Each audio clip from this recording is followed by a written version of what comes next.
It's 1996. The PS1 has been out for about a year worldwide.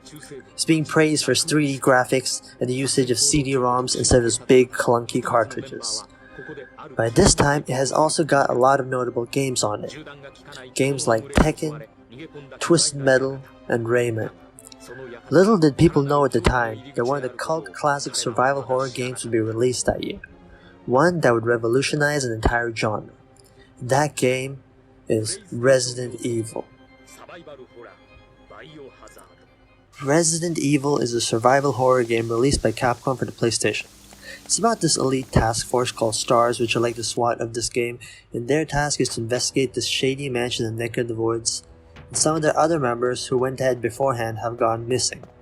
In a term of random events, they get split up and are trapped inside this mansion infested with zombies and other creatures. At the start of the game, you can choose between two playable STARS members. One, Chris Redfield, and another, Jill Valentine. The difference between them are mainly just gameplay mechanics, like Chris having more health and Jill having a lockpick from the start. But story-wise, it's pretty similar with some small changes.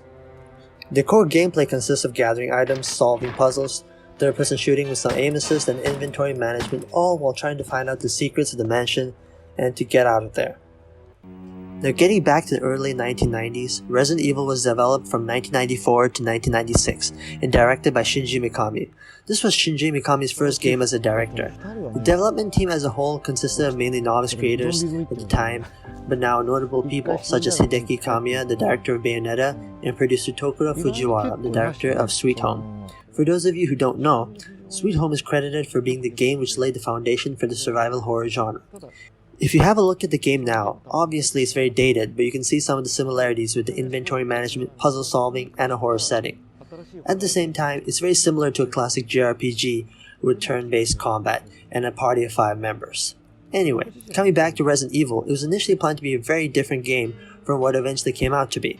Initially, the game was going to come out on the Super Famicom, and Shinji Mikami felt that ghosts would be the main element since he felt that they are the scariest things for people.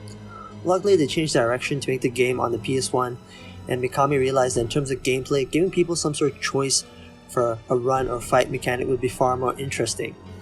And he recalled the Dawn of the Dead movie which he watched when he was younger and decided that zombies would be a better approach.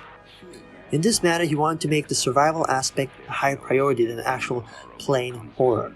This makes sense because he knows how people watch horror films and wish that they could tell the characters not to make ridiculous decisions that they make in these movies that get them killed.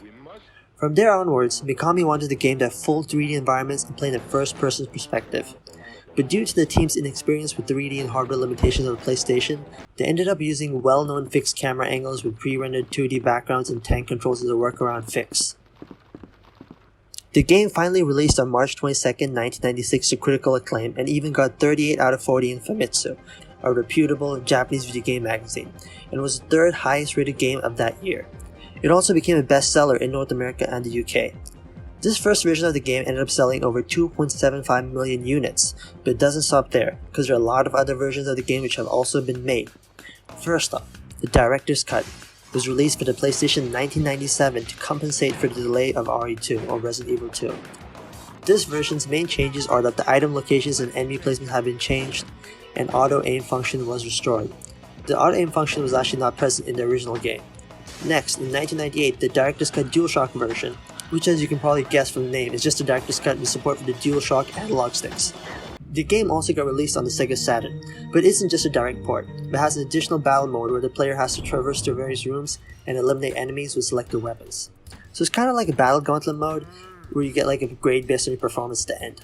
This version actually also has exclusive enemies such as a Golden Tyrant and a Zombie Wesker. There's also a Windows PC version, which has uncensored footage from the Japanese version of the game and is in full color with better graphics overall. It also has its own set of new unlockable weapons and outfits.